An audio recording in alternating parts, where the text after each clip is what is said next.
Hey, how you doing? Good, I hope. Today I'm going to talk about why is it better to be poor living in Japan than rich living in America? So I'll start it off. I think this is a good way to convey the point.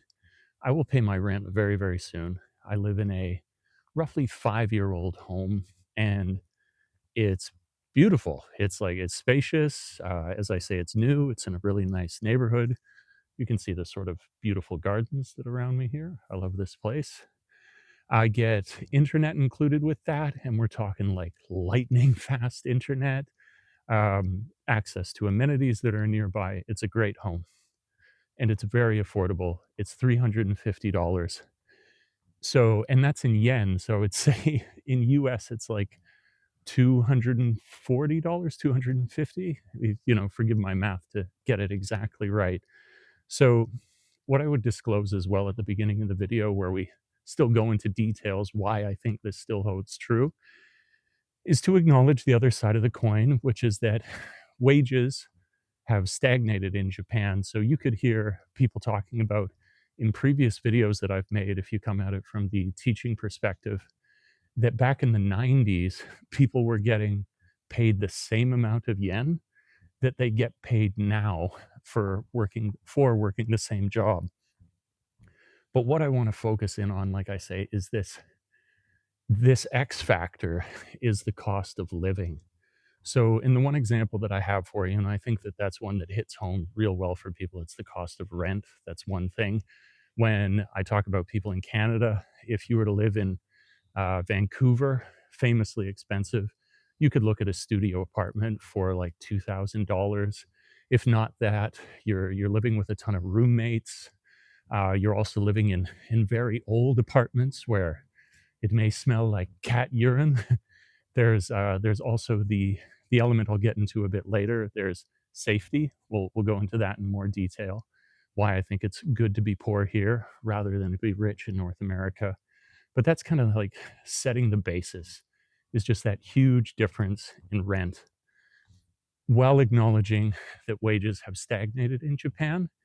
Everything is so affordable by comparison that even were the wages to stagnate as they have, because these other factors haven't run out of control, it makes it a really viable option for a lot of people if they're feeling cornered, if they don't feel like they have a lot of options and they simply cannot pay the astronomical cost of living elsewhere in North America. And as I understand, like the UK is very expensive as well. Lots of places are struggling with this cost of living.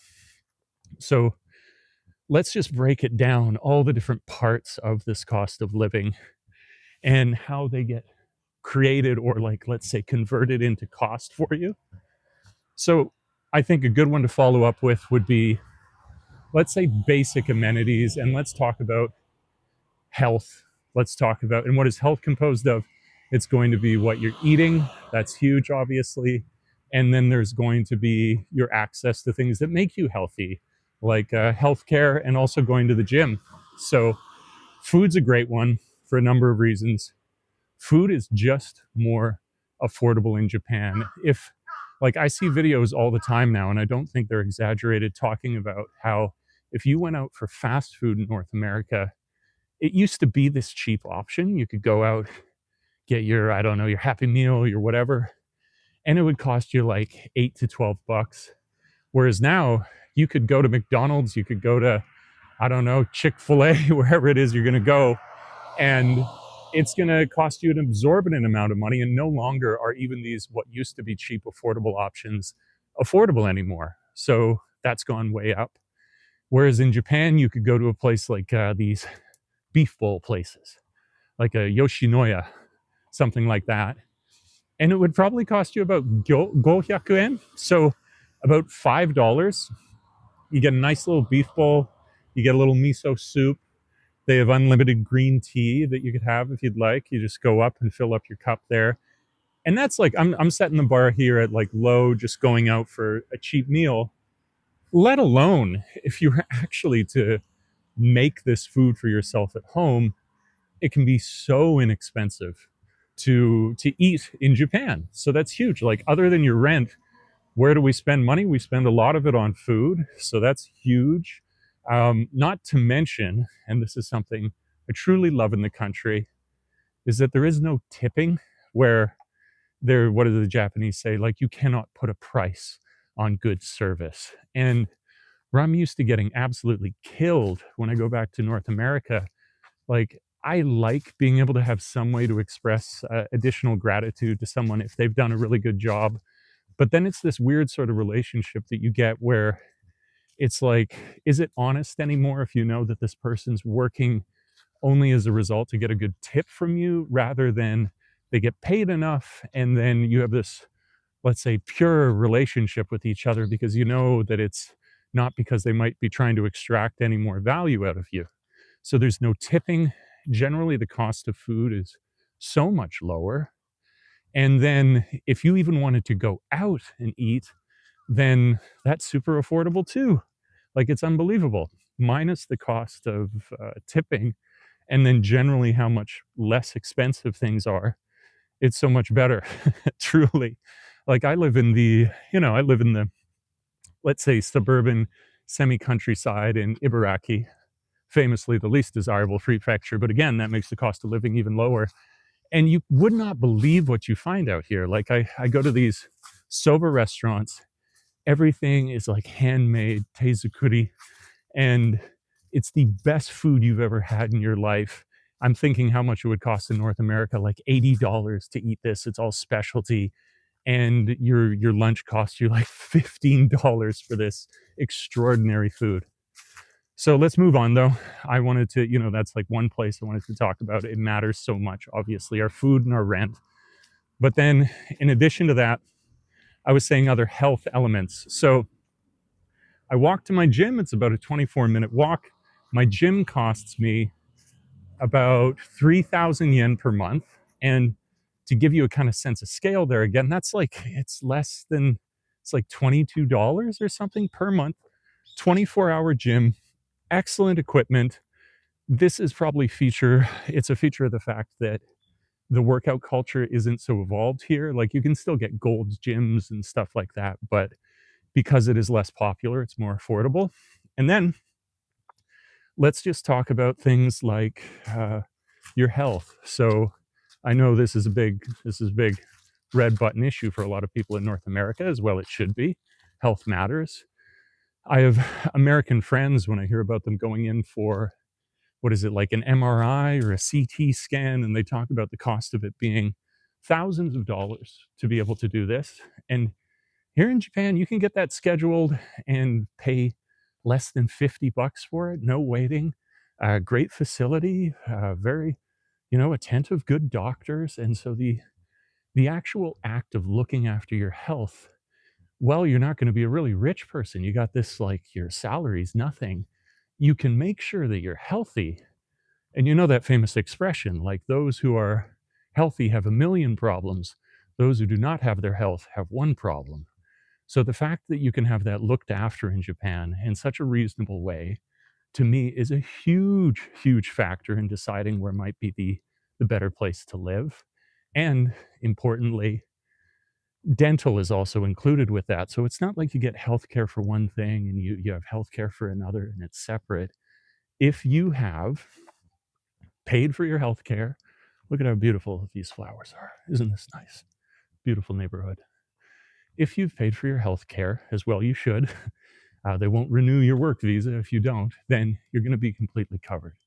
And that's just excellent in my opinion. So that's huge. Your health is looked after in that you could go to the gym, in that getting your teeth looked after is affordable, in that the food that you have access to is high quality.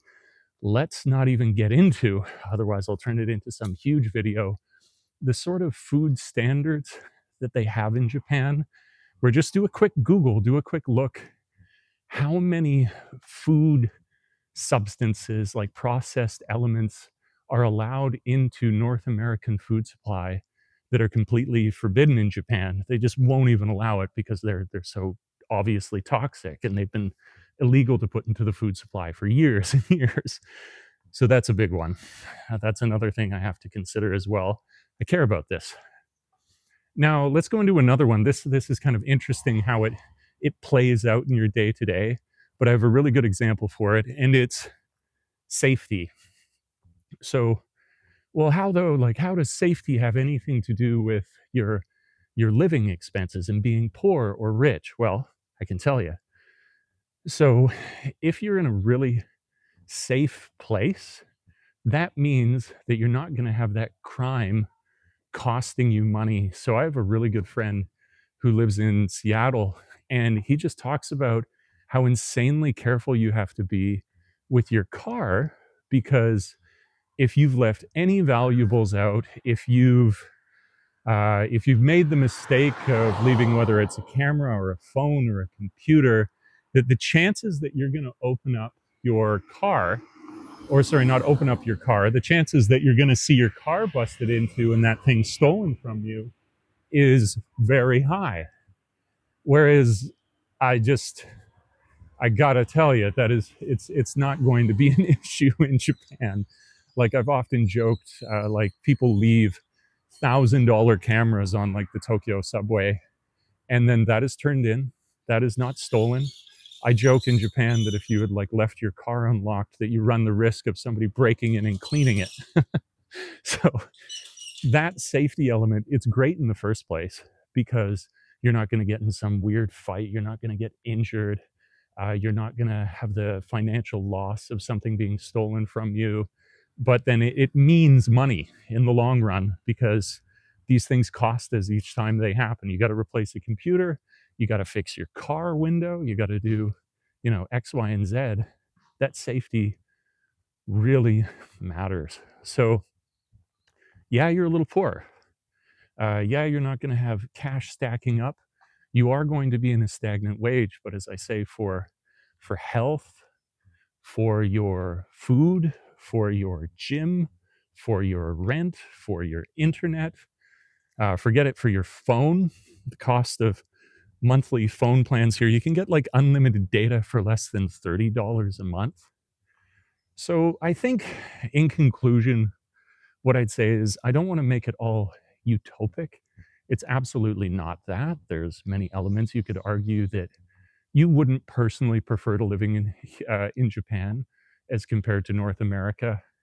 And you could look, maybe I could look at it this way, is that if what you were looking for is a kind of stability, but you can accept the fact that you're not going to be stacking up cash, then somewhere like Japan is really good, but you need to be at peace with the fact that that cash rich building up for some huge amount of money, for that flex, for that travel, it's not going to happen here. But if you wanted that, you could live in North America. If you want to chase the Lambo, but then while chasing those things, you're going to have to put up with all these other things that destabilize your life. So it's just a different kind of ambition. There's ambition that needs stability, and then there's ambition that doesn't require that so much. Like, even talk about housing loans. If you can become a PR, permanent resident of Japan, how affordable and insane their bank loans are for houses are ridiculous. They're like less than 1% in some certain circumstances. So housing can even be crazy affordable once you get to that level. Didn't even really think to touch on that in the video, but it's significant. So one more reason that it's good to be where it seems like you're poor, you're not so poor because you can get these incredible loans. And then if you haven't noticed as I walk around here, they make these kind of prefab homes that they are not built to last. I call them like Lego houses, but who cares? you know, you live in them. The land is the thing that's more valuable. They're very, very cheap to build, and you get a house. And to be able to build the house, you can get a loan that isn't going to destroy you. You're not going to have a 50-year mortgage. You're going to get something far more reasonable that's not going to kill you with the amount of, what would you say, interest that you're going to have to pay on that. But to wrap it up, as I said, a couple minutes ago, just to acknowledge that if you wanted to live that faster paced, stack cash, go for the Lambo. Yeah, I think there's a good argument for having the much more competitive salary that you would find in North America, like hands down. And in fact, you are somewhat landlocked in some ways if you accept this lifestyle in Japan, because your money is worth so much less when you go abroad. So it's like it's compounded. Not only is it stagnant in Japan, but when you go abroad, you can make your dollar go less far. So that's, you have to be aware of that. But if you're looking for good health, good food, cheaper rent, access to good amenities, good healthcare, then it is hard to go wrong with Japan. So that's one man's opinion. You know, it doesn't have to be right. It's just the perspective that I've learned since being here for a little while. I wonder what your experience is. How much is your rent? Is it reasonable? Do you feel like you're getting ahead, or do you feel like you're falling behind? Which option would be more viable for you? I'm curious. In any event, I hope you're doing all right. Thanks for watching the video. I'll catch you in the next one. Peace.